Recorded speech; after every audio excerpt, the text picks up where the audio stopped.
안녕하세요. 느린 밤, 잠드는 이야기입니다. 오늘 밤 여러분께 들려드릴 이야기는 조금은 묵직하지만 가슴 깊은 곳을 다독여주는 오랜 기록입니다. 평생을 나라를 위해 바치신 백범 김구 선생의 일기입니다. 이국 땅에서 쫓기며 잠 못 이루던 불안한 밤들, 포탄이 떨어지는 두려움 속에서도 절대 놓지 않았던 희망, 그리고 오랜 세월이 지나 마침내 그리운 고국의 흙을 밟던 그 벅찬 순간까지 치열했던 옛 시대의 일기를 가만히 듣다 보면 지금 우리가 누리고 있는 이 고요한 밤이 얼마나 소중한 것인지 새삼 느끼게 됩니다. 자, 이제 따뜻한 이불을 덮고 편안하게 눈을 감아보세요. 오늘의 근심은 모두 잊고 백범 선생이 들려주는 길고 긴 여정의 이야기 속으로 천천히 함께 걸어가 보겠습니다. 기적장강 만리풍. 나는 이로부터 일시 가흥에 몸을 붙이게 되었다. 성은 부모님을 따라 장이라 하고 이름은 진구 또는 진이라고 행세하였다. 가흥은 내가 의탁하여 있는 저보성 씨의 고향인데 저 씨는 일찍이 강소성장을 지낸 이로 덕망이 높은 신사요. 그 맏아들 봉장은 미국 유학생으로 그곳 동문박 민풍지창이라는 종이 공장의 기사장이었다. 저 씨의 집은 가흥 남문 밖에 있는데 구식집으로 그리 굉장하지는 아니하나 대부의 저택으로 보였다. 저 씨는 그의 수양자인 진동손군의 정자를 내 숙소로 지정하였는데 이것은 호숫가에 반양재로 지은 말쑥한 집이었다. 수륜 사창이 바라보이고 경치가 좋았다. 저 씨 댁의 내 본색을 아는 이는 저 씨 내외와 그 아들 내외와 진동손 내외뿐인데 가장 곤란한 것은 내가 중국말을 통치 못함이었다. 비록 광동인이라고 행세는 하지만은 이렇게도 말을 모르는 광동인이 어디 있으랴. 가흥에는 산은 없으나 호수와 운하가 낙지발같이 사통팔달하여서 7, 8세 되는 아이들도 배 저을 줄을 알았다. 토지는 극히 비옥하여서 물산이 풍부하고 인심은 상해와 딴판으로 순후하여 상점에 애누리가 없고 고객이 물건을 잊고 가면 잘 두었다가 주었다. 나는 진씨 내외와 동반하여 남호 연우루와 서문박 삼탑 등을 구경하였다. 여기는 명나라 때에 왜구가 침입하여 횡포하던 유적이 있었다. 동문 밖으로 10리쯤 나아가면 한나라적 주매신의 무덤이 있고 북문밖 낙범정은 주매신이 글을 읽다가 나락 멍석을 떠내려 보내고 아내 최 씨에게 소박을 받은 유적이라고 한다. 나중에 주매신이 회계태수가 되어 올 때에 최 씨는 엎질은 동이에 물을 주워 담지 못하여 낙범정 밑에서 물에 빠져 죽었다고 한다. 가흥에 우접한 지 얼마 아니하여 상해 일본 영사관에 있는 일인 관리 중에서 우리의 손에 매수된 자로부터 호황성에 항주 철도를 수색하러 가니 조심하라는 기별이 왔다. 가흥 정거장에 사람을 보내어 알아보았더니 과연 변장한 외 경관이 내려서 여기저기 둘러보고 갔다 하므로 저봉장의 처가인 주씨댁 산정으로 가기로 하였다. 주씨는 저봉장의 제취로 처다기를 낳은 지 얼마 아니 되는 젊고 아름다운 부인이었다. 저 씨는 이러한 그 부인을 단독으로 내 동행을 삼아서 기선으로 하룻길 되는 해염현성 주씨댁으로 나를 보내었다. 주씨댁은 성내에서 가장 큰 집이라 하는데 과연 굉장하였다. 내 숙소인 양옥은 그 집 후원에 있는데 대문 밖은 돌을 깔아놓은 길이요. 길 건너는 대소선박이 내왕하는 호수다. 그리고 대문 안은 정원이요. 한 현문을 들어가면 사무실이 있는데 여기는 주씨댁 총경리가 매일 이 집 살림살이를 맡아보는 곳이다. 예전에는 400여 명 식구가 한 식당에 모여서 식사를 했으나 지금은 산업공상의 직업을 따라서 대부분이 각처로 분산하고 남아있는 식구들도 소가족으로 자취를 원하므로 사무실에서 물자만 배급한다고 한다. 집의 생김은 벌의 집과 같아서 세 채나 네 채가 한 가족 차지가 되었는데 앞에는 큰 객청이 있고 양옥과 화원이 있고 또 그 뒤에는 운동장이 있다. 해염에 대화원 셋이 있는데 정가 화원이 첫째요, 주가 화원이 둘째라 하기로 정가 화원도 구경하였다. 과연 전시댁이 화원으로는 주씨 것보다 컸으나 집과 설비로는 주씨 것이 전씨 것보다 나았다. 해염 주씨댁에서 하룻밤을 지내고 이튿날 다시 주씨 부인과 함께 기차로 노리연까지 가서 거기서부터는 서남으로 산길 5, 6리를 걸어 올라갔다. 저 부인이 굽 높은 구두를 신고 연방 손수건으로 땀을 씻으며 7, 8월 염천에 고개를 걸어 넘는 광경을 영화로 찍어 만대 후손에게 전할 마음이 간절하였다. 부인의 친정 시비 하나가 내가 먹을 것과 기타 일용품을 들고 우리를 따랐다. 국가가 독립이 된다면 저 부인의 정성과 친절을 내 자손이나 우리 동포가 누구든 감사하지 아니하랴. 영화로는 못 찍어도 글로라도 전하려고 이것을 쓰는 바이다. 고개턱에 오르니 주씨가 지은 한 정자가 있다. 거기서 잠시 쉬고 다시 걸어 수백 보를 내려가니 산 중턱에 소쇠한 양옥 한 채가 있다. 집을 수호하는 비복들이 나와서 공손하게 저 부인을 맞는다. 부인은 시비에게 들려 가지고 온 고기며 과일을 꺼내어 비복들에게 주며 내 식성과 어떻게 요리할 것을 설명하고 또 나를 안내하여 어디를 가거든 얼마, 어디는 얼마를 받으라고 안내 요금까지 자상하게 분별하여 놓고 당일로 헤엄친가로 돌아갔다. 나는 이로부터 매일 산에 오르기로 일을 삼았다. 나는 상해에 온 지 14년이 되어 남들이 다 보고 말하는 소준이, 항준이, 남경이니 하는 데를 구경하기는 고사하고 상해 테두리밖에 한 걸음을 내어놓은 일도 없었다. 그러다가 마음대로 산과 물을 즐길 기회를 얻으니 유쾌하기 짝이 없었다. 이 집은 본래 저 부인의 친정 숙부의 여름 별장이러니 그가 별세함에 이 집 가까이 매장한 뒤로는 이 집은 그 묘소의 묘막과 제각을 겸한 것이라고 한다. 명가가 산장을 지을 만한 곳이라 풍경이 잠옷 아름다웠다. 산에 오르면 앞으로는 바다요, 좌우는 푸른 솔, 붉은 가을 잎이었다. 하루는 응과정회를 올랐다. 거기는 일좌승방이 있어 한 늙은 여승이 나와 맞았다. 그는 말끝마다 나무 아미타불을 불렀다. 원로 잘 오셔 계시오, 아미타불. 내불당으로 들어오시오, 아미타불. 이 모양이었다. 그를 따라 암자로 들어가니 방방이 얼굴 희고 입술 붉은 젊은 여승이 승복을 맵시 있게 입고 목에는 긴 염주, 손에는 단주를 들고 저두추파, 고개를 숙이고 다감한 눈길을 보냄으로 인사를 하였다. 암자 뒤에 바위 하나가 있는데 그 위에 지남침을 놓으면 거꾸로 북을 가리킨다 하기로 내 시계에 달린 윤도를 놓아보니 과연 그러하였다.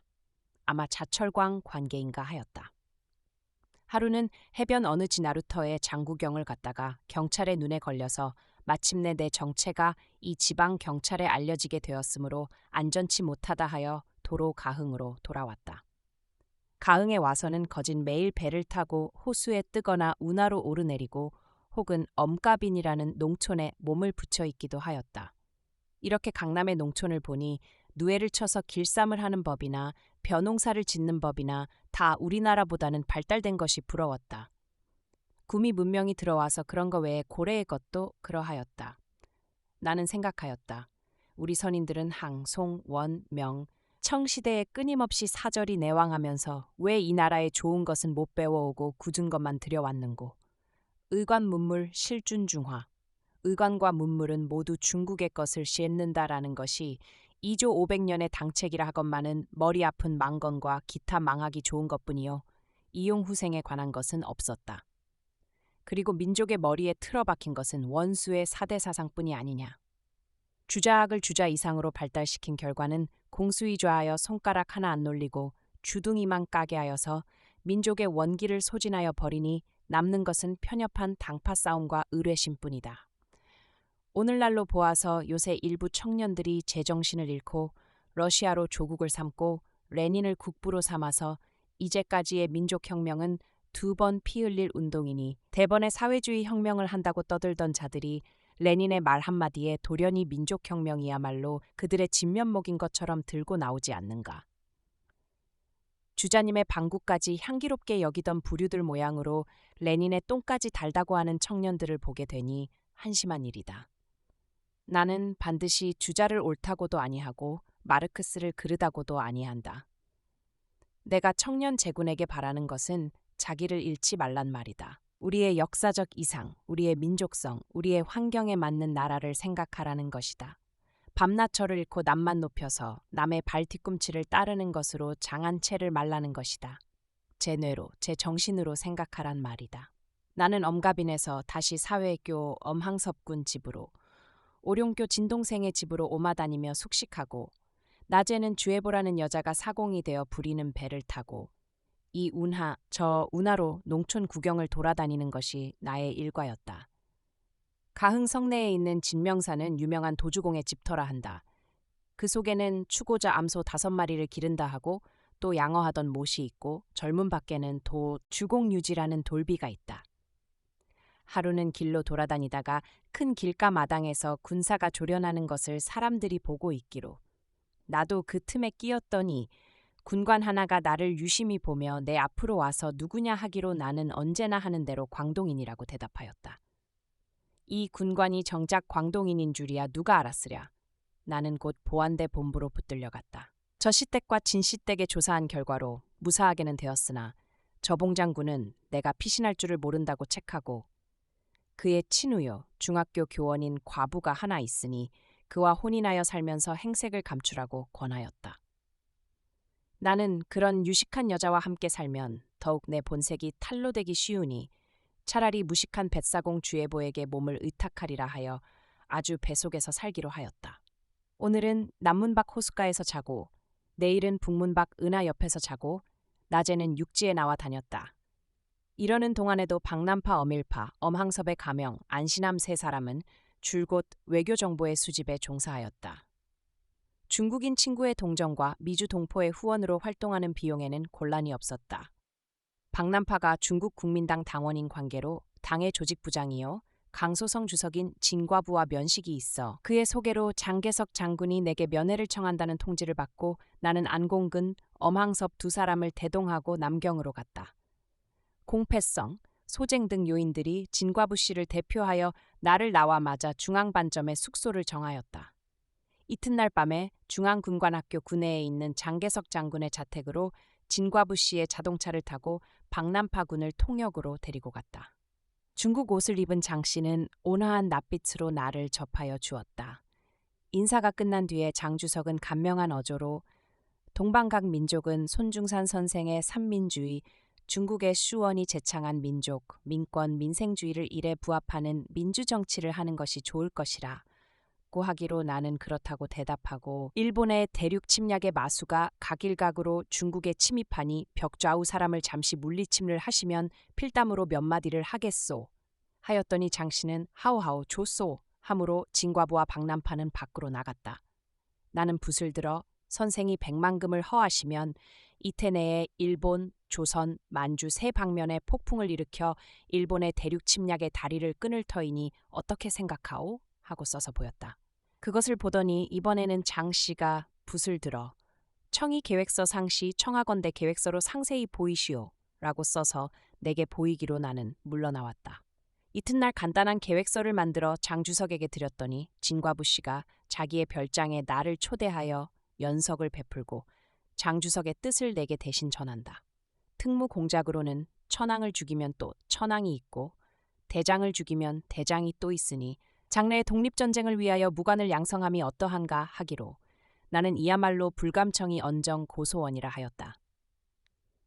이리하여 하남성 낙양의 군관학교 분교를 우리 동포의 무관 양성소로 삼기로 작정되어 제1차로 북평, 천진, 상해, 남경 등지에서 100여 명의 청년을 모집하여 학적에 올리고 만주로부터 이청천과 이범석을 청하여 교관과 영관이 되게 하였다. 그러나 이 군관학교는 겨우 제1기생의 필업을 하고는 일본 영사 수마 야키치로의 항의로 남경 정부에서 폐쇄령이 내렸다. 이때에 대일전선통일동맹이란 것이 발동하여 또 통일론이 일어났다. 김원봉이 내게 특별히 만나기를 청하기로 어느 날 진회에서 만났더니 그는 자기도 통일운동에 참가하겠은즉 나더러도 참가하라는 것이었다. 그가 이 운동에 참가하는 동기는 통일이 목적인 것보다도 중국인에게 김원봉은 공산당이라는 혐의를 면하기 위함이라 하기로 나는 통일은 좋으나 그런 한 이불 속에서 딴 꿈을 꾸려는 통일운동에는 참가할 수 없다고 거절하였다. 얼마 후에 소위 5당 통일회의라는 것이 개최되어 의열단, 신한독립당, 조선혁명당, 한국독립당, 미주대한인독립단이 통일하여 조선민족혁명당이 되어 나왔다. 이 통일의 주동자가 된 김원봉, 김두봉 등 의열단은 임시정부를 눈에 든 가시와 같이 싫어하는 패라 임시정부의 해소를 극렬히 주장하였고 당시 임시정부의 국무위원이던 김규식, 조소왕, 최동호, 송병조, 차이석, 양기탁, 윤열 7사람 중에 차이석, 송병조 2사람을 내어놓고 그 외 5사람이 통일이란 말에 취하여 임시정부에 무관심한 태도를 보이니 김두봉은 좋다구나 하고 임시정부 소재지인 항주로 가서 차이석, 송병조 양씨에게 오당이 통일된 이날에 이름만 남은 임시정부는 취소해버리자고 강경하게 주장하였으나 송병조, 차이석 양씨는 굳이 반대하고 임시정부의 문패를 지키고 있었다. 그러나 각원 7사람 중에 5이 빠졌으니 국무회의를 열 수도 없어서 사실상 무정부 상태였다. 조항구 형이 편지로 내게 이런 사정을 전하였으므로 나는 분개하여 즉시 항주로 달려갔다. 이때에 김철은 벌써 작고하여 없고 오당 통일에 참가하였던 조소왕은 벌써 거기서 탈퇴하고 없었다. 나는 이시영, 조항구, 김봉준, 양소벽, 송병조, 차이석 제씨와 임시정부 유지 문제를 협의한 결과 의견이 일치하기로 일동이 가흥으로 가서 거기 있던 이동영, 안공근, 안경근, 엄항섭 등을 가하여 남호의 놀이배 한 척을 얻어 타고 호상에 떠서 선중에서 의회를 열고 국무위원 3사람을 더 뽑으니 이동영, 조항구와 김구였다. 이에 송병조와 차이석을 합하여 국무위원이 5사람이 되었으니 이제는 국무회의를 진행할 수 있게 된 것이었다. 오당 통일론이 났을 때에도 여러 동지들은 한 단체를 조직할 것을 주장하였으나 나는 차마 또 한 단체를 만들어 파쟁을 늘이기를 원치 아니한다는 이유로 줄곧 반대하여 왔었다. 그러나 임시정부를 유지하려면 그 배경이 될 단체가 필요하였고 또 조소왕이 벌써 한국 독립당을 재건한다 하니 내가 새 단체를 조직하더라도 통일을 파괴하는 책임은 지지 아니하리라 하여 동지들의 찬동을 얻어 대한국민당을 조직하였다. 나는 다시 남경으로 돌아왔으나 왜는 내가 남경에 있는 냄새를 맡고 일변 중국 관원에 대하여 나를 체포할 것을 요구하고 일변 암살대를 보내어 내 생명을 엿보고 있었다. 남경 경비사령관 곡정류는 나를 면대하여 말하기를 일본 측에서 대역 김구를 체포할 것이니 입적, 기타의 이유로 방해 말라 하기로 자기가 김구를 잡거든 일본서 걸어놓은 상금은 자기에게 달라고 대답하였으니 조심하라고 하였다. 또 사복 입은 일본 경관 7이 부자묘 부근으로 돌아다니더라는 말도 들었다. 이에 나는 남경에서도 내 신변이 위험함을 깨닫고 회식교에 집 하나를 얻고 가흥에서 배 저어주던 주애보를 매삭 15원씩 주기로 하고 데려다가 동거하며 직업은 고물상이요 원적은 광동성 해남도라고 멀찍이 되었다. 혹시 경관이 호구조사를 오더라도 주애보가 나서서 설명하기 때문에 내가 나서서 본색을 탄로할 필요는 없었다. 노구교 사건이 일어나자 중국은 일본에 대하여 항전을 개시하였다. 이에 재류 한인의 인심도 매우 불안하게 되어서 오당 통일로 되었던 민족혁명당이 쪽쪽이 분열되어 조선혁명당이 새로 생기고 미주대한독립단은 탈퇴하고 근본 의열단 분자만이 민족혁명당의 이름을 차지하고 있었다. 이렇게 분열된 원인은 의열단 분자가 민족운동의 가면을 쓰고 속으로는 공산주의를 실행하기 때문이었다. 이렇게 민족혁명당이 분열되는 반면에 민족주의자의 결합이 생기니 곧 한국국민당, 조선혁명당, 한국독립단과 미주와 하와이에 있는 모든 애국단체들이 연결하여 임시정부를 지지하게 되었다. 이리하여 임시정부는 점점 힘을 얻게 되었다. 중일전쟁은 강남에까지 미쳐서 상해의 전투가 날로 중국에 불리하였다. 일본 공군의 남경 폭격도 갈수록 우심하여 회택교에 내가 들어있는 집도 폭격에 무너졌으나 나와 주애보는 간신히 죽기를 면하고 이웃에는 시체가 수두룩하였다. 나와 보니 남경 각처에는 불이 일어나서 밤하늘은 붉은 모정과 같았다. 날이 밝기를 기다려 무너진 집과 흩어진 시체 사이로 마로가의 어머니가 계신 집을 찾아갔더니 어머니가 친히 문을 열으시며 놀라셨겠다는 나의 말에 어머니는 놀라기는 무얼 놀라 침대가 들썩들썩하군 하시고 우리 사람은 상하지 않았나 하고 물으셨다. 그 길로 동포 사는 데를 돌아보았으나 남기가에 많이 있는 학생들도 다 무고하였다. 남경의 정세가 위험하여 정부 각 기관도 중경으로 옮기게 되므로 우리 광복전선 3당의 100여 명 대가족은 물가가 싼 장사로 피난하기로 정하고 상해, 항주에 있는 동지들에게 남경에 모이라는 지시를 하였다. 유량 고당함에게 선도를 공부하고 있는 양기탁에게도 같은 기별을 하였다. 그리고 안공근을 상해로 보내어 그 각권을 데려오되 그의 맏형수고 안중근 의사 부인을 꼭 모셔오라고 신신 부탁하였더니 안공근이 돌아올 때에 보니 제 각권뿐이요 안 의사 부인이 없으므로 나는 크게 책망하였다. 양반의 집에 불이 나면 신주부터 먼저 아나. 외시는 법이건을 혁명가가 피난을 하면서 나라를 위하여 몸을 버린 의사의 부인을 적진 중에 버리고 가는 법이 어디 있는가. 이는 다만 안공근 한 집의 잘못만이 아니라 혁명가의 도덕에 어그러지고 우리 민족의 수치라고 하였다. 그리고 안공근은 피난하는 동포들의 단체에 들기를 원치 아니하므로 제 뜻에 맡겨버렸다. 나는 안위 둔계중하게 재학 중인 신이를 불러오고 어머니를 모시고 영국 윤선으로 항구로 가고 대가족 100여 식구는 중국 목선 두 척의 행리까지 잔뜩 싣고 남경을 떠났다. 나는 어머니를 모시고 신이를 데리고 항구를 거쳐서 무사히 장사에 도착하였다. 선발대로 임시정부의 문부를 가지고 진강을 떠난 조성환, 조항구 등은 남경서 오는 일행보다 수일 먼저 도착하였고 목선으로 오는 대가족 일행도 풍랑을 겪었다 하나 무고히 장사해 왔다. 남기가 사무소에서 부리던 중국인 채 군이 무호부근에서 풍랑 중에 물을 길어 올리다가 실족하여 익사한 것이 유감이었다. 그는 사람이 충실하니 데리고 가라 하시는 어머님 명령으로 일행 중에 편입하였던 것이다.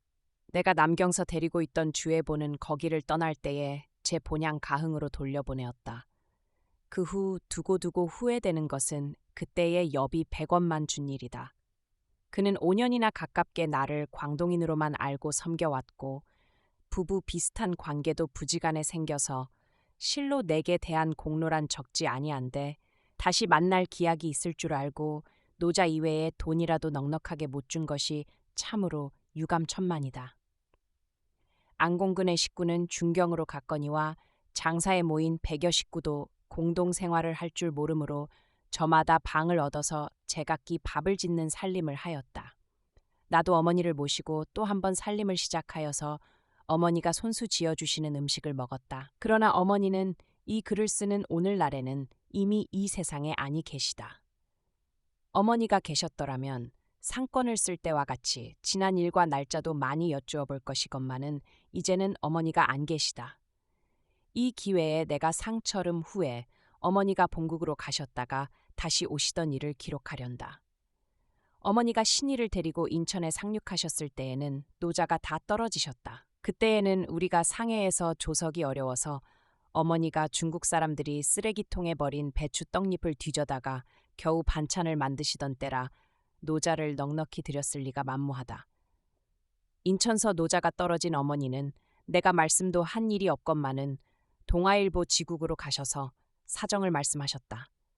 지국에서는 벌써 신문 보도로 어머니가 귀국하시는 것을 알았다 하면서 서울까지 차표를 사드렸다. 어머님은 서울에 내려서는 동아일보사를 찾아가셨다. 동아일보사에서는 사리원까지 차표를 사드렸다. 어머니는 해주 본향에 선영과 친족을 찾으시지 않고 안학김씨 일문에서 미리 준비하여 놓은 집에 계시게 하였다. 내가 인이를 데리고 있는 동안 어머님은 당신의 생활비를 절약하셔서 때때로 내게 돈을 보내주셨다. 이봉창, 윤봉길 두 의사의 사건이 생김에 경찰이 가끔 어머니를 괴롭게 한다는 소식을 듣고 나는 어머니께 아이들을 데리고 중국으로 나오시라고 기별하였다. 그때에는 내게 어머니께서 굶지 않으시게 할 만한 힘이 있다고 여쭈었다. 어머님은 중국으로 오실 결심을 하시고 안악 경찰서에 친히 가셔서 출국 허가를 청하였더니 의외에 좋다고 함으로 살림을 걷어치우셨다. 그랬더니 서울 경무국으로부터 관리 하나가 안악으로 일부러 와서 어머니께 경찰의 힘으로도 못 찾는 아들을 노인이 어떻게 찾느냐고 그러니 출국 허가를 취소한다고 하였다. 어머니는 대로하여서 내 아들을 찾는 데는 내가 경관들보다 나을 터이고 또 가라고 허가를 하여서 가장진물을 다 팔게 해놓고 이제 또 못 간다는 것이 무슨 법이냐. 너희 놈들이 남의 나라를 빼앗아 먹고 이렇게 정치를 하고도 오래 갈 줄 아느냐 하면서 기절하셨다. 이에 경찰은 어머니를 김씨네에게 맡기고 가버렸다. 그 후에 경찰이 물으면 어머니는 그렇게 말썽 많은 길은 안 떠난다 하시고는 목수를 불러 다시 집을 수리하고 진물을 마련하시는 등 오래 사실 모양을 보이셨다. 이러하신 지 수삭 만에 어머니는 송화 동생을 보러 가신다. 칭하고 신의를 데리시고 신천으로, 재령으로, 사리원으로 도막도막 몸을 옮겨서 평양에 도착하여 숭실중학교에 재학 중인 인이를 데리고 안동현으로 가는 직행차를 타셨다. 대련서 외에 경찰의 취조를 받았으나 거기서 인이가 늙은 조모를 모시고 위에 위 친척의 집에 간다고 대답하여서 무사히 통과하셨다. 어머니가 상해 안공근 집을 거쳐 가흥 엄항섭 집에 오셨다는 기별을 남경에서 듣고 나는 곧 가흥으로 달려가서 9년 만에 다시 모자가 서로 만났다. 나를 보시자마자 어머님은 이러한 의외의 말씀을 하셨다. 나는 이제부터 너라고 아니하고 자네라고 하겠네. 또 말로는 책하더라도 초달로 자네를 때리지는 않겠네. 들으니 자네가 군관학교를 설립하고 청년들을 교육한다니 남의 사표가 된 모양이니 그 체면을 보아주자는 것일세. 나는 어머니의 이 분부에 황송하였고 또 이것을 큰 은전으로 알았다. 나는 어머니를 남경에서 따로 집을 잡고 계시게 하다가 1년이 못 되어 장사로 가게 된 것이었다. 어머니가 남경에 계실 때 일이다. 청년단과 늙은 동지들이 어머니의 생신 축하연을 베풀려 함을 눈치채시고 어머니는 그들에게 그 돈을 돈으로 달라. 그러면 당신이 자시고 싶은 음식을 만들겠다 하심으로 발기하던 사람들은 어머니의 청구대로 그 돈을 드렸더니 어머니는 그것으로 단총 2자루를 사서 그것을 독립운동에 쓰라 하고 내어놓으셨다. 장사로 오마온 우리 100여 명 대가족은 중국 중앙정부의 보조와 미국에 있는 동포들의 후원으로 생활에 곤란은 없어서 피난민으로는 고등 피난민이라 할 만하게 살았다. 더욱이 장사는 곡식이 흔하고 물가가 지천하였고 호남성 부주석으로 새로 도임한 장지충 장군은 나와는 숙친한 사람이었기 때문에 더욱 우리에게 많은 편의를 주었다.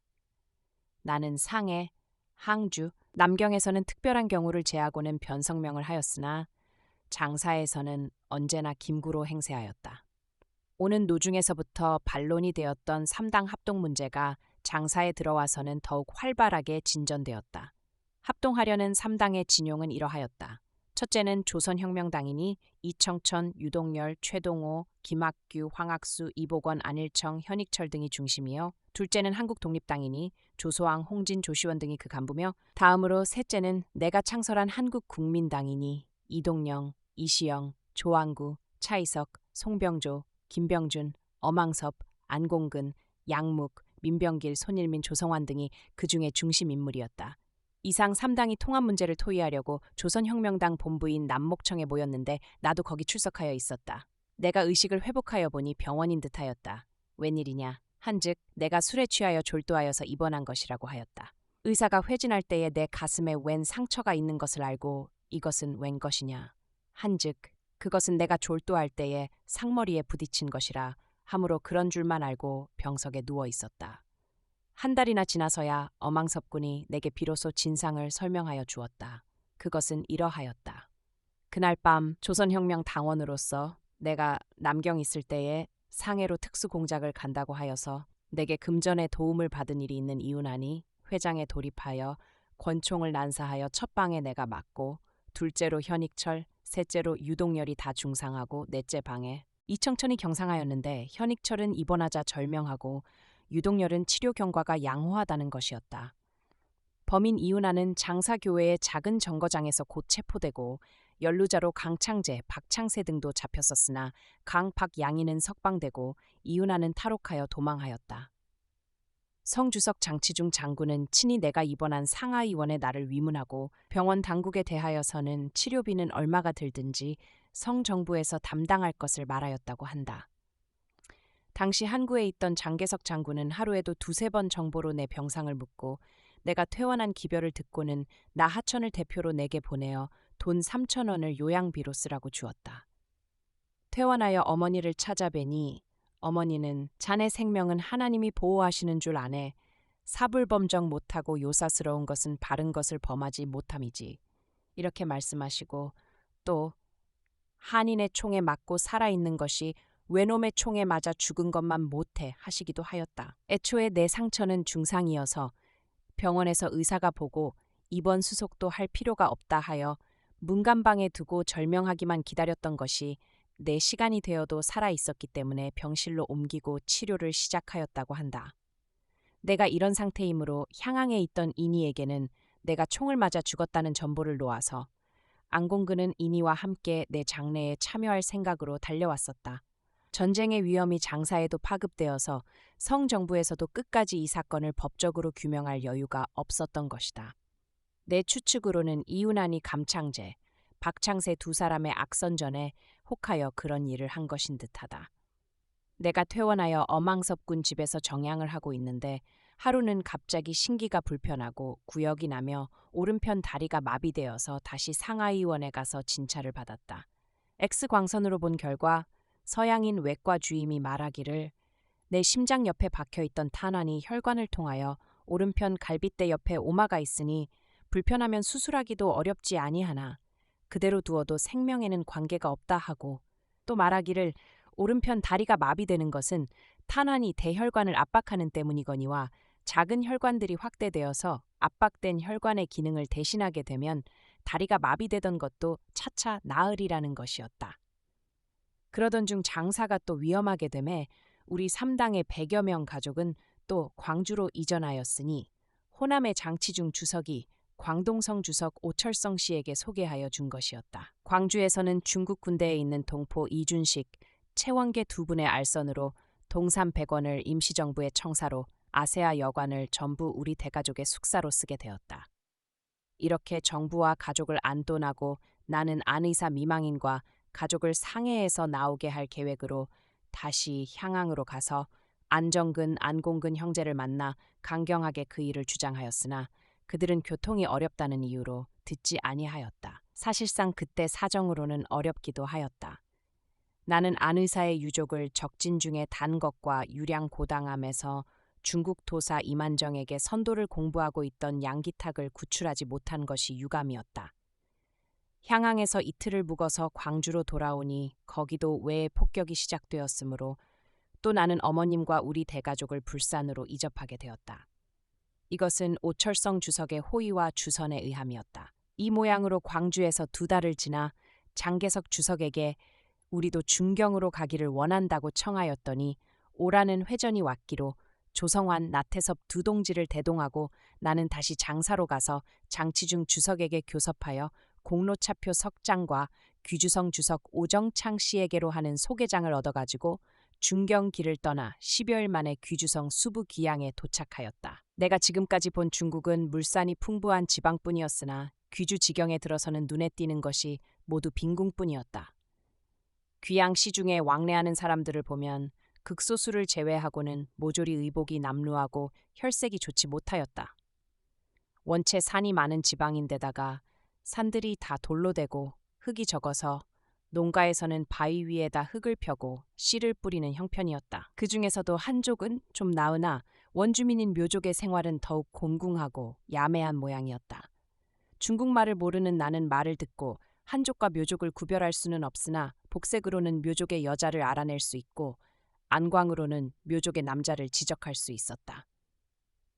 한족의 눈에는 문화의 빛이 있는데 묘족의 눈에는 그것이 없었다. 묘족은 요순시대 삼묘씨의 자손으로서 4000년 이래로 이렇게 꼴사나운 생활을 하고 있으니 이 무슨 전생의 업보인고. 요순 이후로는 역사상에 묘족의 이름이 다시 나타나지 아니하기로 그들은 이미 다 절멸된 줄만 알았더니 호남, 광동, 광서, 운남, 귀주, 사천, 서강 등지에 수십백 종족으로 갈린 묘족이 퍼져 있으면서도 이렇게 소문이 없는 것은 그들 중에 인물이 나지 못한 까닭이다. 현재 광서의 백승희과 운남의 용운 두 장군이 묘족의 후예라 하는 말도 있으나 나는 그 진부를 단정할 자료를 가지지 못하였다.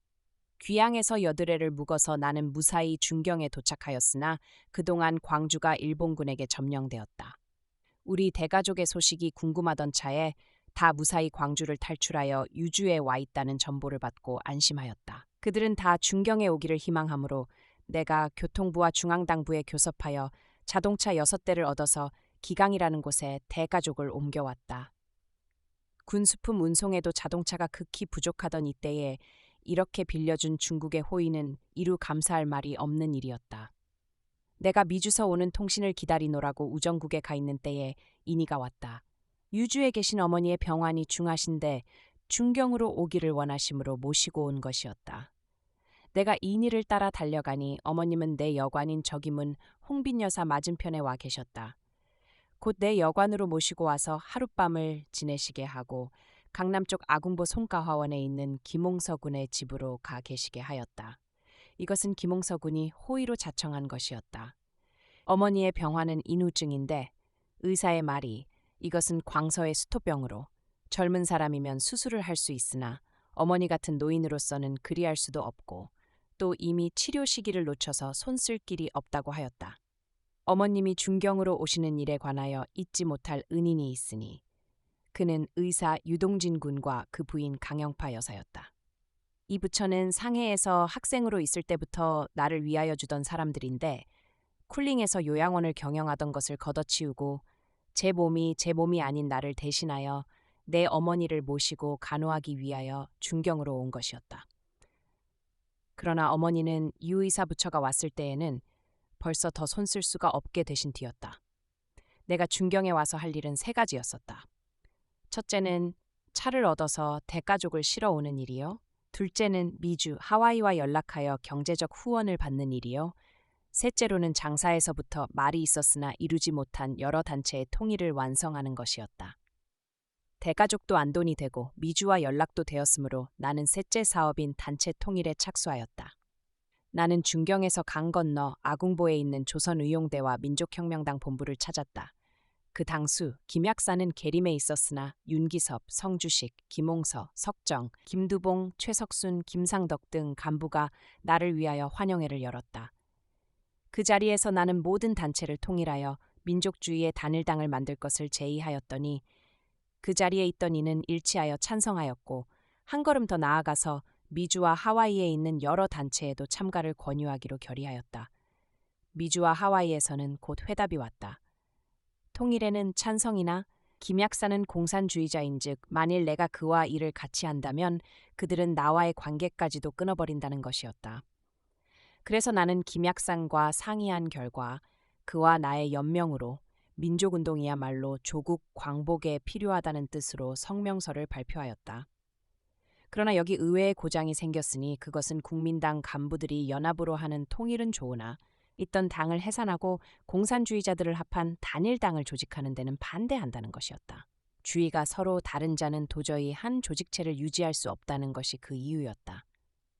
나는 병을 무릅쓰고 기강으로 가서 국민당의 전체 회의를 열고 노력한 지 1개월 만에 비로소 단일당으로 모든 당들을 통일하자는 의견에 국민당의 합의를 얻었다. 그래서 민족운동 진영인 한국국민당, 한국독립당, 조선혁명당과 공산주의 전선인 조선민족혁명당, 조선민족해방동맹, 조선민족전의동맹, 조선혁명자연맹의 7으로 된 7당 통일회의를 열게 되었다. 회의가 진행됨에 따라 민족운동편으로 대세가 기울어지는 것을 보고 해방동맹과 전의동맹은 민족운동을 위하여 공산주의의 조직을 해산할 수 없다고 말하고 퇴석하였다. 이렇게 되니 7당이 5당으로 줄어서 순전한 민족주의적인 3당을 조직하고 8개 조의 협정에 5당의 당수들이 서명하였다. 이에 좌우 5당의 통일이 성공하였으므로 며칠을 쉬고 있던 차에 이미 해산하였을 민족혁명당 대표 김약산이 돌연히 탈퇴를 선언하였으니 그 이유는 당의 간부들과 그가 거느리는 청년의용대가 아무리 하여도 공산주의를 버릴 수 없으니 만일 널널개조의 협정을 수정하지 아니하면 그들이 다 달아나겠다는 것이었다.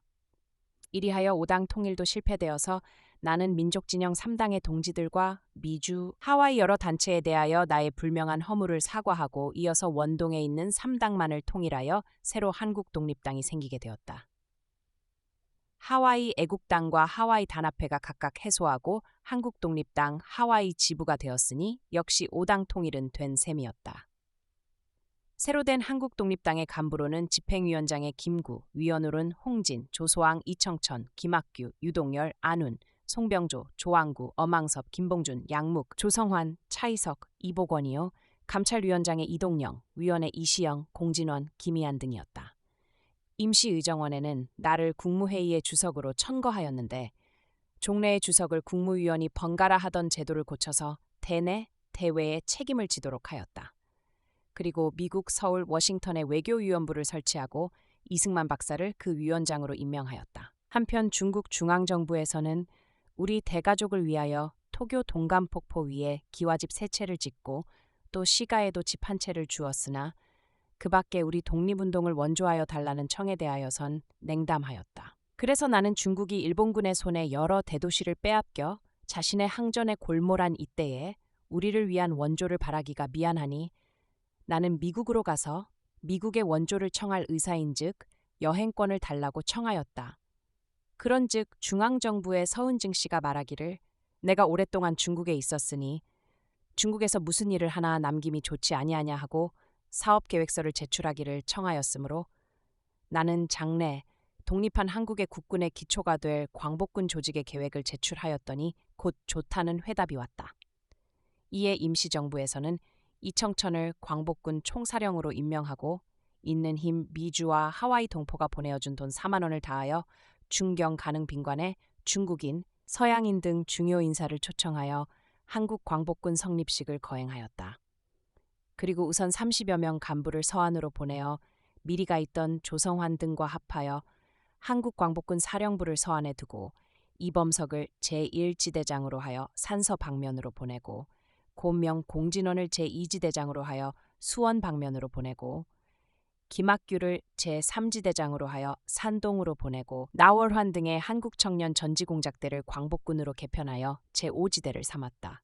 그리고 강서성 상요에 황해도 해주 사람으로서 주강군 제3정구 사령부 정치부에서 일을 보고 있는 김문호를 한국 광복군 직모처 제3분처 주임을 삼고 그 밑에 신정숙을 회계조장, 이지희를 정보조장, 한도명을 훈련조장으로 각각 임명하여 상요로 파견하였다.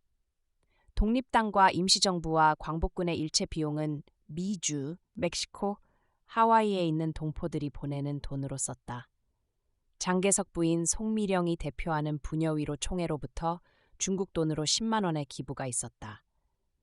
이 모양으로 광복군이 창설되었으나 인원도 많지 못하여 몇 달 동안을 유명무실하게 지내다가 문득 한 사건이 생겼으니 그것은 50여 명 청년이 가슴에 태극기를 붙이고 중경에 있는 임시정부 정청으로 애국가를 부르며 들어온 것이다. 이들은 우리 대학생들로 부양의 광복군 제3지대를 찾아온 것인데 지대장 김학규가 임시정부로 보낸 것이었다. 이 사실은 중국인에게 큰 감동을 주어 중한문화협회 식당에서 환영회를 개최하였는데 서양 여러 나라의 통신 기자들이며 대사관원들도 출석하여 우리 학병들에게 여러 가지 질문을 발하였다. 어려서부터 일본의 교육을 받아 국어도 잘 모르는 그들이 조국의 독립을 위하여 목숨을 바치려고 총살의 위험을 무릅쓰고 임시정부를 찾아왔다는 그들의 말에 우리 동포들은 말할 것도 없이 목이 메었거니와 외국인들도 감격에 넘친 모양이었다. 이것을 인연으로 우리 광복군이 연합국의 주목을 끌게 되어 미국의 OS국 전략사무국을 주관하는 사전트 박사는 광복군 제2지대장 이범석과 합작하여 서안에서, 웜스 중위는 제3지대장 김학규와 합작하여 부양에서 우리 광복군 애세 비밀 훈련을 실시하였다. 예정대로 3개월의 훈련을 마치고 정탐과 파괴 공작의 임무를 띠고 그들을 비밀히 본국으로 파견할 준비가 된 때에 나는 미국 작전부장 다노베 장군과 군사협의를 하기 위하여 미국 비행기로 서안으로 갔다. 회의는 광복군 제2지대 본부 사무실에서 열렸는데 정면 오른쪽 태극기 밑에는 나와 제2지대 간부가, 왼쪽 미국기 밑에는 다노베 장군과 미국인 훈련관들이 앉았다. 다노베 장군이 일어나 오늘부터 아메리카 합중국과 대한민국 임시정부와의 적 일본을 항거하는 비밀 공작이 시작된다고 선언하였다. 다노베 장군과 내가 정문으로 나올 때에 활동사진의 촬영이 있고 식이 끝났다. 이튿날 미국 군관들의 요청으로 훈련받은 학생들의 실지의 공작을 시험하기로 하여 두 곡에서 동남으로 40리, 옛날 한시에 유명한 종남산으로 자동차를 몰았다. 동구에서 차를 버리고 우리쯤 걸어가면 한 고찰이 있는데 이곳이 우리 청년들이 훈련을 받은 비밀 훈련소였다. 여기서 미국 군대식으로 오찬을 먹고 참외와 수박을 먹었다. 첫째로 본 것은 심리학적으로 모험에 능한 자, 슬기가 있어서 정탐에 능한 자, 눈과 귀가 밝아서 무선 전선에 능한 자를 고르는 것이었다. 이 시험을 한 심리학자는 한국 청년이 용기로나 지능으로나 다 우량하여서 장래에 희망이 많다고 결론하였다. 다음에는 청년 7을 뽑아서 한 사람에게 숭마바 하나씩을 주고 수백 길이나 되는 절벽 밑에 내려가서 나뭇잎 하나씩을 따가지고 오라는 시험이었다. 일곱 청년은 잠깐 모여서 의논하더니 그들의 숙마발을 이어서 하나의 긴 발을 만들어 한 끝을 바위에 메고 그 줄을 붙들고 일곱이 다 내려가서 나뭇잎 하나씩을 따 입에 물고 다시 그 줄에 달려 일곱이 차례차례로 다 올라왔다. 시험관은 이것을 보고 크게 칭찬하였다. 그는 이렇게 말하였다. 내가 중국 학생 400명을 모아놓고 시켰건만은 그들이 해결치 못한 문제를 한국 청년 일곱이 훌륭하게 하였소. 참으로 한국 사람은 전도유망한 국민이요. 일곱 청년이 이 칭찬을 받을 때에 나는 대단히 기뻤다. 다음에는 폭파술, 사격술, 비밀이 강을 건너가는 제주 같은 것을 시험하여 다 좋은 성적을 얻은 것을 보고 나는 만족하여 그날로 두곡으로 돌아왔다. 이튿날은 중국 친구들을 찾을 생각으로 서안으로 들어갔다. 두곡서 서안은 40리였다. 호종남 장군은 출타하여서 참모장만을 만나고 성주석 축소주 선생은 나와 막역한 친우라. 이튿날 그의 사저에서 석반을 같이 하기로 하였다.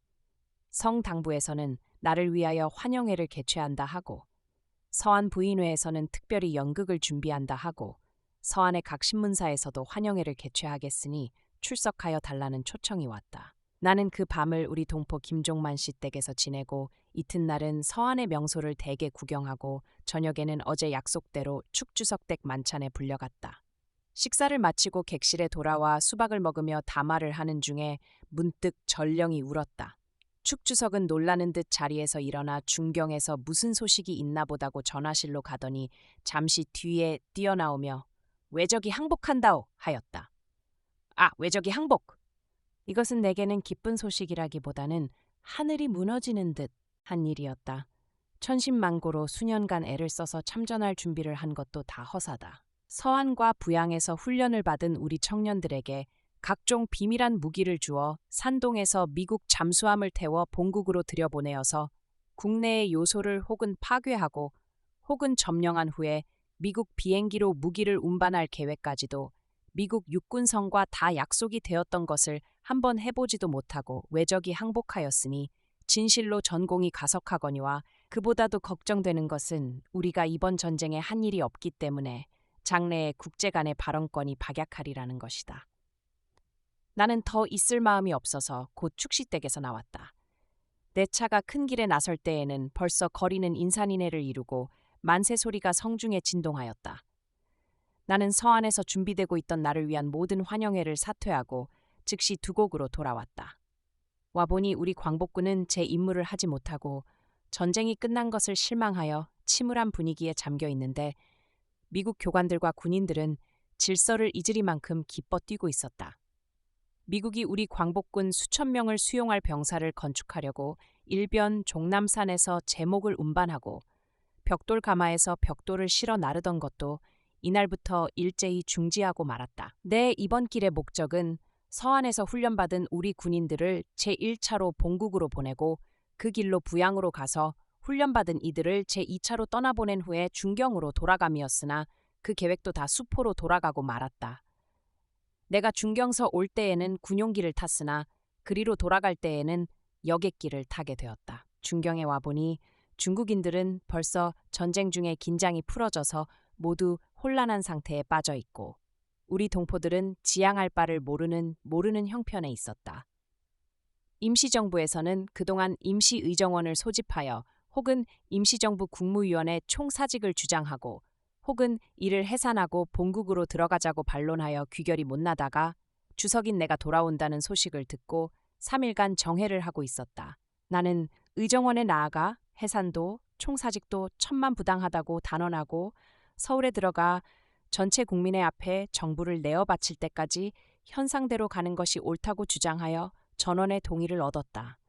그러나 미국 측으로부터 서울에는 미국 군정부가 있으니 임시정부로는 입국을 허락할 수 없은즉 개인의 자격으로 오라 하기로 우리는 할 수 없이 개인의 자격으로 고국에 돌아가기로 결정하였다. 이리하여 7년간의 중경 생활을 마치게 되니 실로 감개가 많아서 무슨 말을 써야 할지 두서를 찾기가 어렵다. 나는 교자를 타고 강 건너 화강산에 있는 어머니 묘소와 아들인의 무덤에 가서 꽃을 놓고 충문을 읽어 하직하고 묘지기를 불러 금품을 후히 주어 수호를 부탁하였다. 그리고는 가죽 상자 8개를 사서 정부의 모든 문서를 싸고 중경에 거주하는 500여 명 동포의 선우책을 정하고 임시정부가 본국으로 돌아간 뒤에 중국 정부와 연락하기 위하여 주중화 대표단을 두어 박찬익을 단장으로, 민피로, 이광, 이상만, 김은충 등을 단원으로 임명하였다. 우리가 중경을 떠나게 되매 중국 공산당 본부에서는 주은래, 동필무 제시가 임시정부 국무원 전원을 청하여 송별연을 하였고, 중앙정부와 국민당에서는 장개석 부처를 위시하여 정부, 당부, 각계 요인 200여 명이 모여 우리 임시정부 국무위원과 한국독립당 간부들을 초청하여 국민당 중앙당부 대례당에서 중국기와 태극기를 교차하고 융숭하고도 간곡한 송별연을 열어주었다. 장개석 주석과 송미령 여사가 선두로 일어나 장래 중국과 한국 두 나라가 영구히 행복하게 되도록 하자는 축사가 있고 우리 편에서도 답사가 있었다. 중경을 떠나던 일을 기록하기 전에 7년간의 중경 생활에서 잊지 못할 것 몇 가지를 적으려 한다. 첫째, 중경에 있던 우리 동포의 생활에 관하여서다. 중경은 원래 인구 몇만밖에 안 되던 작은 도시였으나 중앙정부가 이리로 옮겨온 후로 일본군에게 점령당한 지방의 관리와 피난민이 모여들어서 인약 인구 100만이 넘는 대도시가 되었다. 아무리 새로 집을 지어도 미처 다 수용할 수 없어서 여름에는 한 대에서 자는 사람이 수십만이나 되었다. 식량은 배급제여서 배급소 앞에는 언제나 장사진을 치고 서로 욕하고 때리고 하여 분규가 아니 일어나는 때가 없었다. 그러나 우리 동포는 따로 인구를 선책하여서 한 몫으로 양식을 타서 하인을 시켜 집집에 배급하기 때문에 대단히 편하였고 뜰을 쓸기까지 하였다. 먹을 물도 사용인을 시켜 길었다. 중경시 안에 사는 동포들뿐 아니라 교외인 토교에 사는 이들도 한인촌을 이루고 중국 사람의 중산계급 정도의 생활을 유지할 수가 있었다. 간혹 부족하다는 불평도 있었으나 규율 있고 안전한 단체 생활을 유지할 수가 있었다. 나 자신의 중경 생활은 임시정부를 지고 피난하는 것이 일이요 틈틈이 먹고 잤다고 할 수 있었다. 중경의 폭격이 점점 심하여 가매 임시정부도 4번이나 옮겼다. 첫 번 정청인 양류가 집은 폭격에 견딜 수가 없어서 석판가로 옮겼다가 이 집이 폭격으로 일어난 불에 전소하여 의복까지 다 태우고 오사야항으로 갔다가 이 집이 또 폭격을 당하여 무너진 것을 고쳤으나 정청으로 쓸 수는 없어서 직원의 주택으로 하고 4번째로 연화지에 70여 칸 집을 얻었는데 집세가 1년에 40만 원이었다. 그러나 이 돈은 장주석의 보조를 받게 되어 임시정부가 중경을 떠날 때까지 이 집을 쓰고 있었다. 이 모양으로 연이어 오는 폭격에 중경에는 인명과 가옥의 손해가 막대하였으며 동포 중에 죽은 이는 신이키 씨의 조카와 김영린의 아내 2사람이 있었다. 이 2 동포가 죽던 폭격이 가장 심한 것이어서 한 방공호에서 400명이니 800명이니 하는 질식자를 낸 것이 이때였다. 그 시체를 운반하는 광경을 내가 목도하였는데 화물 자동차에 짐을 싣듯 시체를 싣고 달리면 시체가 흔들려 떨어지는 일이 있고 그것을 다시 싣기가 귀찮아서 모가지를 메어 자동차 뒤에 달면 그 시체가 땅바닥으로 엎치락뒤치락 끌려가는 것이었다. 시체는 남녀를 물러나고 옷이 다 찢겨서 살이 나왔는데 이것은 서로 앞을 다투어 발악한 형적이었다.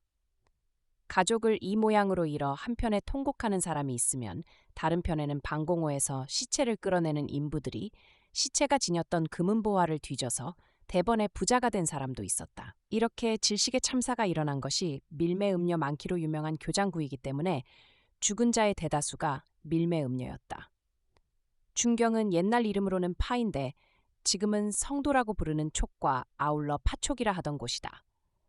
시가의 왼편으로 가른강이 흘러와서 바른편에서 오는 양자강과 합하는 곳으로 천톤급의 기선이 정박하는 중요한 항구다. 지명을 파라고 하는 것은 옛날 파장군이란 사람이 도읍하였던 때문이어서 연화지에는 파장군의 분묘가 있다. 중경의 기후는 심히 건강에 좋지 못하여 호흡기병이 많다. 7년간의 우리 동포도 폐병으로 죽은 자가 80명이나 된다. 9월 초생부터 이듬해 4월까지는 운무가 많아 별을 보기가 드물고 기압이 낮은 우묵한 땅이라 지변의 악취가 흩어지지를 아니하여 공기가 심히 불결하다. 내 맏아들인도 이 기후에 희생이 되어서 중경에 묻혔다. 11월 5일에 우리 임시정부 국무위원과 기타 직원은 비행기 2대에 갈라타고 중경을 떠나 5시간 걸려 떠난 지 13년 만에 상해의 땅을 밟았다. 우리 비행기가 착륙한 비행장이 곧 홍구 신공원이라 하는데 우리를 환영하는 남녀 동포가 장내에 넘쳤다. 나는 14년을 상해에 살았건만은 홍구 공원에 발을 들여놓은 일이 없었다.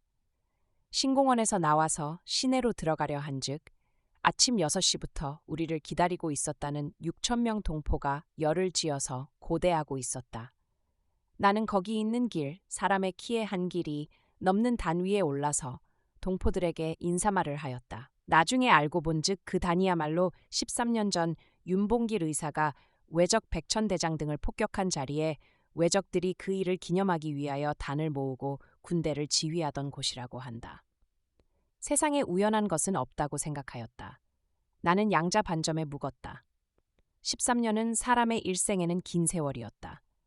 내가 상해를 떠날 적에 아직 어리던 이들은 벌써 장정이 되었고 장정이던 사람들은 노쇠하였다. 이 오랜 동안에 딱도 하지 아니하고 깨끗이 고절을 지킨 옛 동지 선우역, 장덕로, 서병호, 한진교, 조봉길, 이용환, 하상린, 한백원, 원우관 제시와 서병호 댁에서 만찬을 같이 하고 기념 촬영을 하였다. 한편으로는 상해에 재류하는 동포들 중에 부정한 직업을 하는 이가 적지 않다는 말이 나를 슬프게 하였다. 나는 우리 동포가 가는 곳마다 정당한 직업에 정직하게 종사하여서 우리 민족의 신용과 위신을 높이는 애국심을 가지기를 바란다. 나는 법족의 공동묘지에 아내의 무덤을 찾고 상해에서 10여 일을 묵어서 미국 비행기로 본국을 향하여서 상해를 떠났다. 이동영 선생, 현익철 동지 같은 이들이 이역에 묻혀서 함께 고국으로 돌아오지 못하는 것이 유감이었다. 나는 기쁨과 슬픔이 한데 엉클어진 가슴으로 27년 만에 조국의 신선한 공기를 마시고 그리운 흙을 밟으니 김포 비행장이요 상해를 떠난 지 3시간 후였다. 나는 조국의 땅에 들어오는 길로 한 가지 기쁨과 한 가지 슬픔을 느꼈다. 책보를 메고 가는 학생들의 모양이 심히 활발하고 명랑한 것이 한 기쁨이요. 그와는 반대로 동포들이 사는 집들이 납작하게 땅에 붙어서 퍽 가난해 보이는 것이 한 슬픔이었다. 동포들이 여러 날을 우리를 환영하려고 모였더라는데 비행기 도착 시일이 분명히 알려지지 못하여 이 날에는 우리를 맞아주는 동포가 많지 아니하였다. 늙은 몸을 자동차에 의지하고 서울에 들어오니 의구한 산천이 반갑게 나를 맞아주었다. 내 숙소는 세문박 최창학 씨의 집이요. 국무원 일행은 한미호텔에 머물도록 우리를 환영하는 유지들이 미리 준비하여 주었었다. 나는 곧 신문을 통하여 윤봉길, 이봉창 두 의사와 강화 김주경 선생의 유가족을 만나고 싶다는 뜻을 말하였더니 윤 의사의 아드님 윤태구는 38선 이북에 있어서 못 보고 그 따님과 친척들이 혹은 강화에서 혹은 김포에서 와서 만나니 반갑기도 하고 슬프기도 하였다. 그러나 선조의 분묘가 계시고 친척과 고구가 사는 그리운 내 고향은 소위 38선의 장벽 때문에 가보지 못하고 제종 형제들과 종매들의 가족이 상경하여서 반갑게 만날 수가 있었다. 군정청에 소속한 각 기관과 정당, 사회단체, 교육계, 공장 등 각계가 빠짐없이 연합 환영회를 조직하여서 우리는 개인의 자격으로 들어왔건만은 임시정부 환영이라고 크게 쓴 깃발을 태극기와 아울러 높이 들고 수십만 동포가 서울시가로 큰 시위 행진을 하고 그 끝에 덕수궁에 식탁이 400여 개로 환영연을 배설하고 하지 중장 이하 미국 군정 간부들도 출석하여 덕수궁들이 좁을 지경이었으니 참으로 찬란하고 성대한 환영회였다. 나는 이러한 환영을 받을 공로가 없음이 부끄럽기도 미안하기도 하였으나 동포들이 해외에서 오래 신고한 우리를 위로하는 것이라고 강인하여 고맙게 받았다. 어느덧 해가 바뀌었다. 나는 38선 이남만이라도 돌아보리라 하고 첫 번째 길로 인천에 갔다.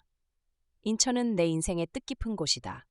22살에 인천 감옥에서 사형 선고를 받았다가 23살에 탈옥 도주하였고 41살 적에 17년 징역수로 다시 이 감옥에 이수되었다. 저 죽항에는 내 피땀이 배어 있는 것이다. 옥중에 있는 이 불효를 위하여 부모님이 걸으셨을 길에는 그 눈물 흔적이 남아있는 듯하여 49회 전 기억이 어제런 듯 새롭다. 인천서도 시민의 큰 환영을 받았다.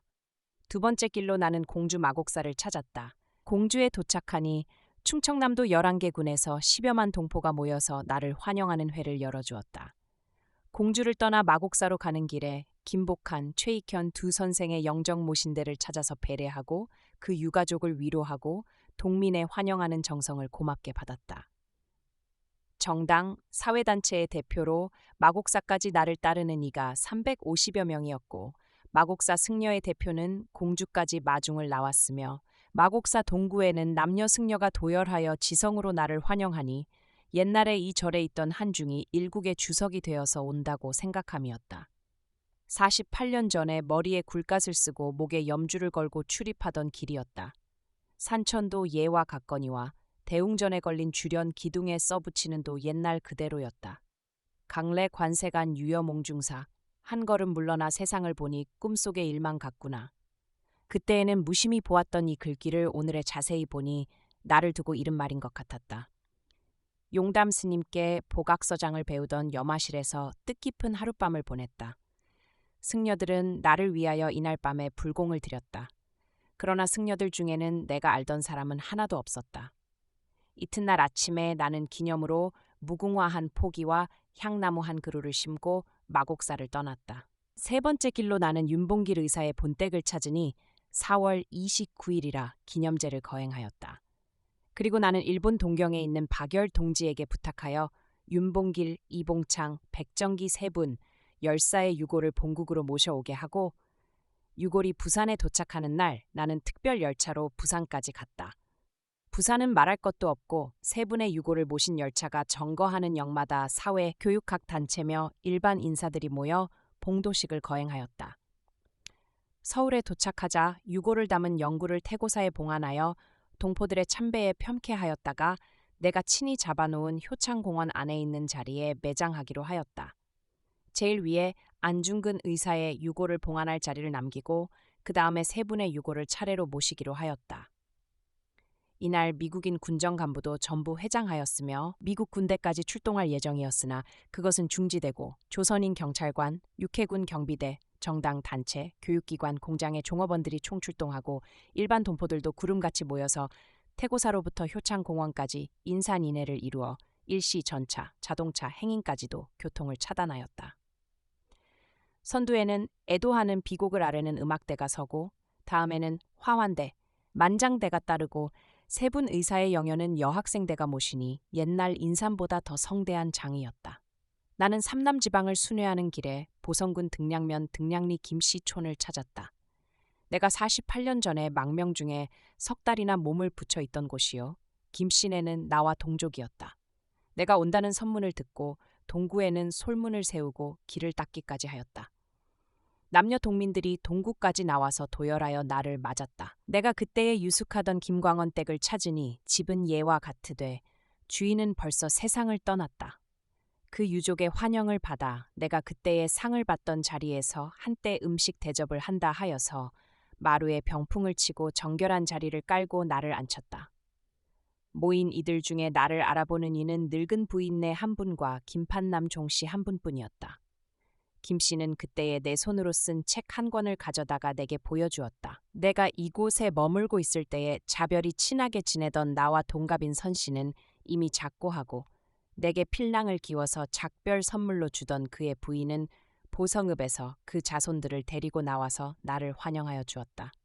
부인도 나와 동갑이라 하였다. 광주에서 나주로 향하는 도중에서 한평 동포들이 길을 막고 들르라 하므로 나는 한평읍으로 가서 학교 운동장에서 열린 환영회에서 한 차례 강연을 하고 나주로 갔다. 나주에서 육모정이 진사의 집을 부른즉 이 진사집은 나주가 아니요 지금 지나온 한평이며 한평 환영회에서 나를 위하여 만세를 선창한 것이 이 진사의 종손이라고 하였다. 오랜 세월에 나는 한평과 나주를 석바꾼 것이었다. 그 후에 이 진사, 나와 작별한 후에는 이 승지가 되었다 한다의 종손 재승, 재혁 두 형제가 예물을 가지고 서울로 나를 찾아왔기로 한평을 나주로 잘못 기억하고 찾지 못하였던 것을 사과하였다. 이 길에 김해에 들리니 마침 수로왕릉의 추양이라 김씨네와 허씨네가 많이 참배하는 중에 나도 그들이 준비하여 주어 평생 처음으로 사모와 각대로 참배하였다. 전주에서는 옛벗 김영진의 아들 맹문과 그 종제 맹열과 그 내종형 최경열 세 사람을 만난 것이 기뻤다. 전주의 일반 환영회가 끝난 뒤에 이 세 사람의 가족과 한데 모여서 고인을 추억하며 기념으로 사진을 찍었다. 강경에서 공종열의 소식을 물으니 그는 젊어서 자살하고 자손도 없으며 내가 그 집에서 자던 날의 비극은 친족 간에 생긴 일이었다고 한다. 그 후 강화의 김주경 선생의 집을 찾아 그의 친족들과 사진을 같이 찍고 내가 그때 가르치던 30명 학동 중 하나였다는 사람을 만났다. 나는 개성, 연안 등을 순회하는 동시에 노차의 이 효자의 무덤을 찾았다. 고요자 이창매지묘. 나는 해주 감옥에서 인천 감옥으로 끌려가던 길에 이 묘비 앞에서 쉬던 49년 전 옛날을 생각하면서 묘전에 절하고 그날 어머니가 앉으셨던 자리를 눈어림으로 찾아서 그 위에 내 몸을 던졌다. 그러나 어머니의 얼굴을 배울 길이 없으니 앞이 캄캄하였다. 중경서 운명하실 때의 마지막 말씀으로 내 원통한 생각을 어찌하면 좋으냐 하시던 것을 추억하였다. 독립의 목적을 달성하고 모자가 함께 고국에 돌아가 함께 지난 일을 이야기하지 못하심이 그 원통하심이 아니었을까? 그런데 저 멀고 먼 서쪽 화상산 한 모퉁이에 손자와 같이 누워 계신 것을 생각하니 비회를 금할 수가 없었다. 혼이라도 조국에 돌아오셔서 내가 동포들에게 받는 환영을 보시기나 하여도 다소 어머니의 마음이 위안이 아니 될까. 배천에서 최광옥 선생과 전봉훈 군수의 옛일을 추억하고 장단 고랑포에서 나의 선조 경숭왕릉에 참배할 적에는 늑말에 사는 김씨들이 내가 오는 줄 알고 제전을 준비하였었다. 나는 대한나라 자주 독립의 날을 기다려서 다시 이 글을 계속하기로 하고 지금은 붓을 놓는다. 서울 세문 밖에서. 오늘 준비한 이야기는 여기까지입니다. 대한나라 자주 독립의 날을 기다려서 다시 이 글을 계속하기로 하고 지금은 붓을 놓는다. 선생이 남긴 마지막 문장이 고요한 밤 공기 속에 깊고 아련하게 흩어집니다. 오랜 시간 수많은 분들의 간절한 기다림과 마음이 모인 덕분에 우리는 오늘 밤 이렇게 평안하게 잠자리에 들 수 있는 것 같습니다. 오늘 하루도 정말 고생 많으셨습니다. 마음속에 남아있는 무거운 짐이나 걱정들은 이제 밤의 어둠 속에 모두 내려놓으시길 바랍니다. 느린 밤, 잠드는 이야기. 오늘도 끝까지 함께 해주셔서 고맙습니다. 아무런 걱정 없이 깊고 편안한 꿈을 꾸시길 바랍니다. 잘 자요. 좋은 밤 되세요.